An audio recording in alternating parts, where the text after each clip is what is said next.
What is up and welcome to No Cap MMA. Today I'm going to be talking about UFC 296.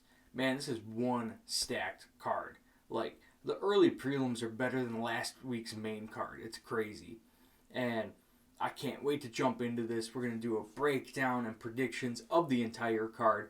So let's get into the early prelims. We have Randy Brown versus Muslim Salikov. I'm going to be going with Muslim Salikov. He's a very skilled striker, very slick. Got the spinning back kicks, got the wheel kicks. He's a master in wushu. And Randy Brown has been leaving it too close recently. He had a very close fight with Wellington Turman that he arguably lost, and Wellington Turman just got smoked in his last fight, so that doesn't look too well. He won against Francisco Trinaldo, but another lackluster performance, and he was absolutely lost the third round. And he could have lost the first round potentially if he didn't blatantly grab the fence and prevent a takedown. So I'm not seeing the guy who was piecing up Chaos Williams. The people Muslim Salikov has lost to recently are good. Nicholas Dalby is a cardio machine, and the Leech is the Leech. And he was competitive in both those fights. So he's still dangerous. He's still got the wheel kicks. And I'm going to go with him by a 29-28 decision. Oh yeah, this is a big one. The battle of the big boys. Martin Buday versus Shamil Gaziev. I'm going to go with Buday. I know Gaziev has a V at the end of his last name, but Buday is a very experienced guy. And for such a big heavyweight, the fact that he's able to push out and grind out these decisions is pretty impressive, and I think he'll be able to do that.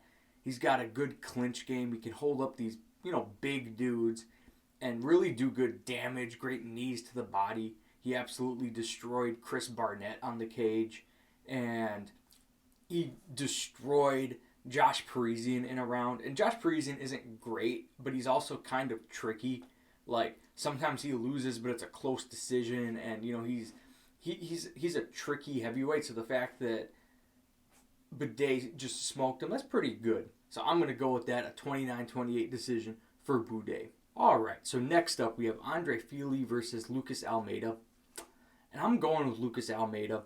I know he got absolutely destroyed in his last fight, but it's against Pat Sabatini, and if you don't chin Sabatini immediately, he's a tough day at the office. He's a very wet blanket style of a grappler. And Lucas Almeida got subbed. It happens. But he's really scrappy, and he's just kind of a dog. And I think that that's what's been missing with Andre Fili recently. He doesn't have that dog in him. He lets fights get way too close.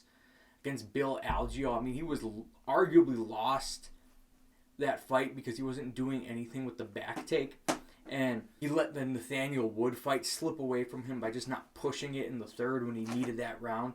So I just feel like he's missing that killer instinct, and Almeida's a dog. In his fight with Trezano, it was a war, and he wasn't stopping until he got his guy out of there. Yeah, he got dropped, but he's scrappy, he's tough, and this is going to be a striking match.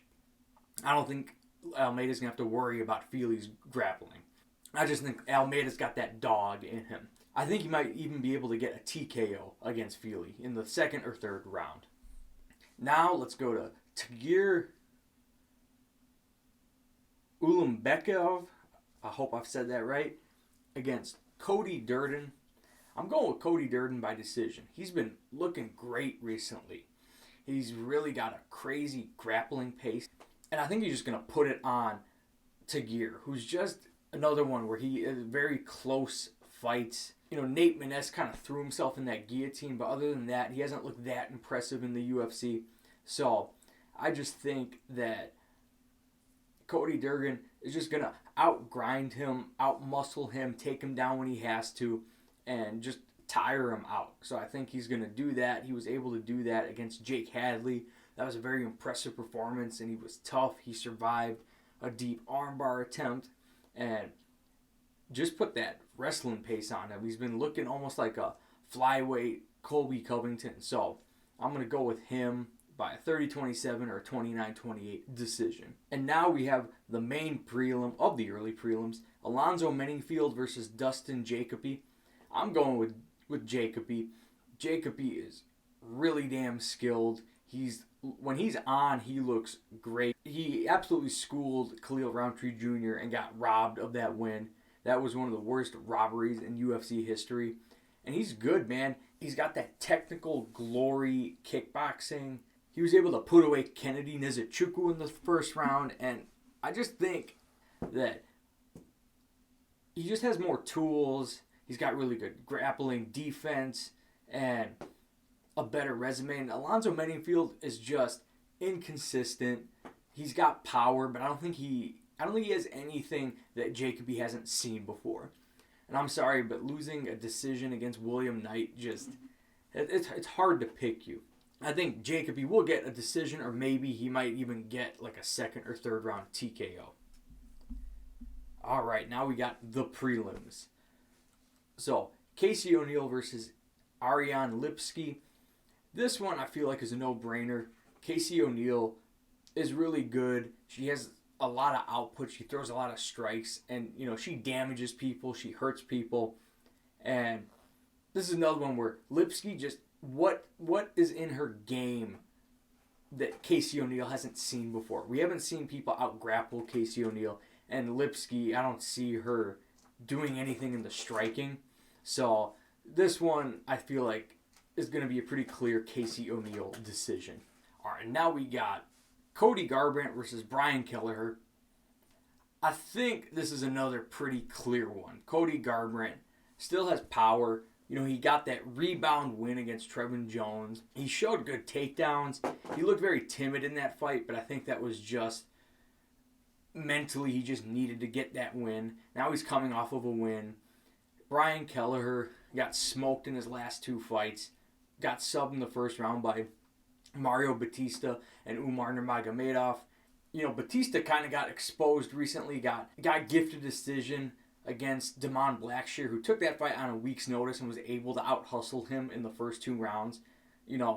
That wasn't a good look, and it was a robbery. Blackshear should have got that one, and Batista just smoked Kelleher. So, I just think Kelleher is getting up there in age. He's almost 40 as a bantamweight, and I think Cody will be able to find the KO.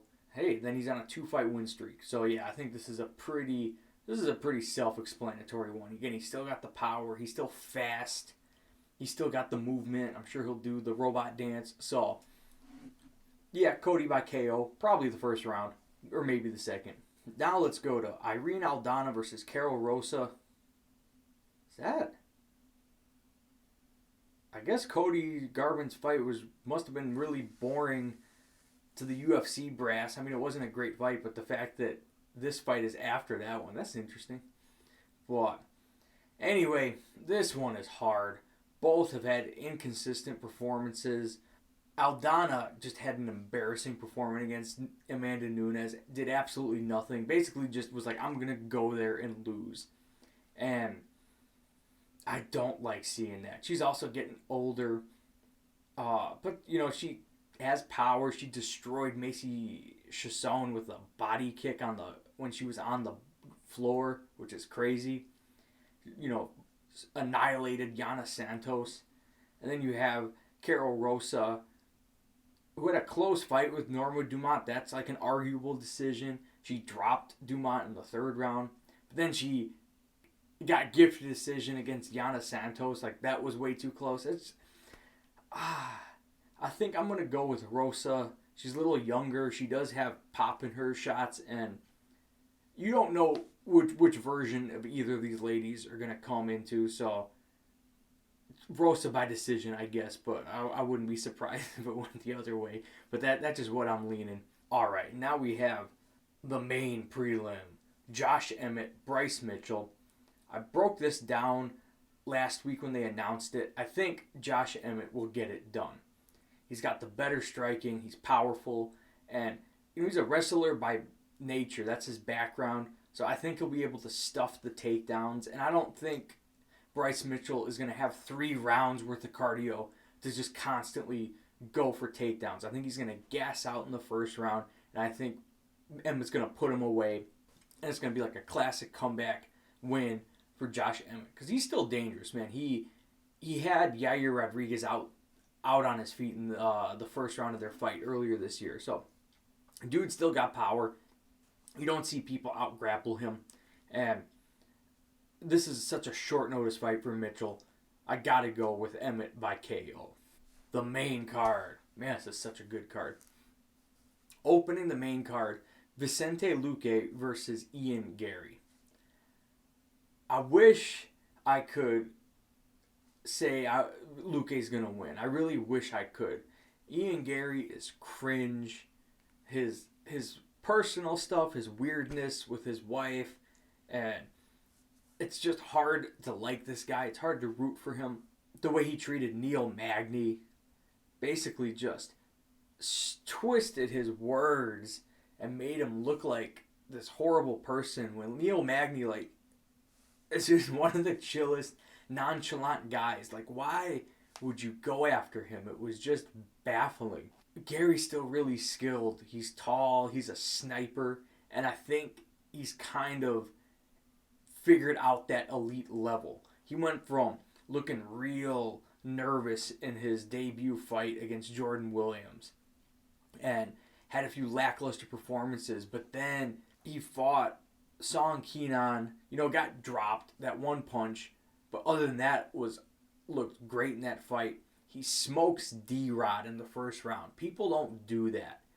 He's so crisp, and then he absolutely annihilated Neil Magny, and I think he was like picking the wings out of a fly. I think he could have finished that anytime he wanted to, but he just, for whatever reason, wanted to make Magny suffer, and that's I don't get it. Why would you want to do that to Neil Magny? He did it and absolutely destroyed. The leg kicks was just an absolute, just picking his shots just completely, that fight wasn't even close. And Luque doesn't move his head. He's never moved his head. Watch any of his fights, and he's always getting hit with shots he shouldn't be getting hit with. Michael Chiesa was able to tag him with a good shot. It's just, he doesn't move his head. He's taken so much damage recently. When he got KO'd by Jeff Neal, I think that destroyed his chin. Because when he came back to fight RDA, man, he looked uncomfortable. He did not like getting hit there, and that's by a lightweight. I think Ian Gary's going to be strong enough to deal with him in the grappling, and I just think he's going to pick him apart. I think he's going to KO him, and I think he's going to KO him in the first round. I wish that wasn't the case, but I just can't good conscience pick Luque. I just see it. I think he's going to get chinned, and it's going to be sad, and Gary's going to be cringe, and we're just going to have to deal with him. Yeah, man. Ian Gary, first round KO. Speaking of another sad fight, Tony Ferguson versus Paddy Pimblett. Tony's done, man. He's got no strength. He's got no pop in his shots. He's slow. Paddy's a big dude. He's fast. I honestly think Paddy's just going to barrage him with punches and get an early TKO. I don't want to see it. I would love it. I would love it if he could just Imanari roll Paddy Pimblett in the first 30 seconds. But it's just not going to happen. I wanted him to beat Bobby Green. I thought he could. And that was like, okay, after that one, it's like, I can't pick him anymore. So Paddy Pimblett, I think he's going to get a first round TKO. I think he's just going to swing punches. Tony's going to get rocked and just kind of be bobbling all over the place, and they're just going to stop it while he's standing. I hope I'm wrong. If there's any fight for me to be wrong on this card, this is the one. I'm like, please let me be wrong on this one. Because Tony, man, just got screwed over. And that's another topic in and of itself. But damn, man, yeah, I don't see it. Paddy Pimblett, man, two cringe lords back to back, I think are gonna get first round KOs. That's just wrong, man. Next up, we got Stephen Thompson versus Shavkat Rakhmonov. This one, maybe just because I'm sick of seeing my favorite fighters lose. I don't know why, but I just have a feeling. I have a gut feeling that Stephen Thompson's gonna get this done, win this by decision. Out of all the grapplers he could pick, I think this one might be the only winnable one, because Shavkat will will engage in the striking. And Shavkat's not going to just constantly spam takedowns like Burns did and like Bilal Muhammad did. And I think he's going to let Stephen Thompson get into a rhythm. I think Stephen Thompson kind of knows the grappling weakness that he's been shown recently. You know, he doesn't have that strength to stuff the takedown. So I think he's going to figure something out, and I think he's going to get it done and remind everyone that, hey, man, he's the best striker in welterweight. I kind of just want this to happen. I know it's a wild pick. I know there's just that sliver. There's just that small thing that's like it could happen, and I'm just kind of leaning towards that. I just can see it. So what the hell? Stephen Thompson by decision. I'd be crazy if I got this right. Because look, I know Shavkat's a killer, but he looked human, you know, in the Jeff Neal fight. You know, and Jeff Neal stuffed every takedown. I know Jeff Neal's got ridiculous takedown defense, but still, so you know, it's not like he's this invincible superhuman. So hopefully he doesn't smoke Thompson in the first round. Hopefully Thompson gets it done by decision, outpointing him, just, you know, being Stephen Thompson on the feet. We'll see, though. And now, the co-main event. Alejandro Pantoja versus Brandon Royval 2. And I think this one just kind of going to go like the first fight. Pantoja's going to get in his face. He's going to make it. He's going to get him on the ground, and they're going to be scrambling. And Brandon Royval is just too wild and too loose in those scrambles, and I think he's going to get caught in a submission. And I think he's going to get subbed in the second round. I think it's going to play out very much like their first fight. You know, Pantoja's got a chin. He's got the 5-round experience now. He went to a war. So I don't think cardio is going to be an issue. He's got the confidence, and he's kind of seen so much. You know, he went to war with Figueiredo. You know, he beat Brandon Moreno those times, and he's fought just kind of everybody. And he's already fought Royval, so he knows what to do. He's too dangerous on the ground. Second round sell for Pantoja. And now the main event: Leon Edwards versus Colby Covington. I'm going with Colby Covington. Colby Covington is just such a nightmare matchup for Leon Edwards. Leon Edwards, in his second Usman fight, Usman was able to hold him against the cage a lot in that fight. And if Usman can do that, I think Colby will. But the difference is Colby is going to be more exhausting because he will not stop with that, and he will throw punches. And I think he will be able to do that, break him, hold him up against the fence, take his back, you know, do his thing, punch him in the face. Because Leon is, again, he's too slow, and these fights are just way closer than they should be. He won the Usman rematch, but he was cheating a lot. He was grabbing the fence. Maybe that fight would have been different if Usman was able to get some of those takedowns that were prevented from Edwards by grabbing the cage. You know, that was a very close fight, so I just think that Colby, you know, he's got good underrated striking. He doesn't have the power, but he's got good boxing. He was able to outbox Usman, just couldn't deal with the power. And Leon Edwards doesn't have the power Usman does. He doesn't have that power to kind of scare Colby in those first 2 rounds. Where it's like, oh God, like I don't want to get hit with this right now. So I think Colby's going to get to work, get it done. I think I'm going with a Colby 4th round TKO to ground and pound. I think he's going to break Leon Edwards, and I think he's going to get the finish and anew. And I think he's going to break Leon's will, and I think he's just going to drown him like he normally does, and he's going to get a 4th round TKO to ground and pound. Well, that's it. That's the full card broken down. And let me know in the comments what you guys think. Who do you got?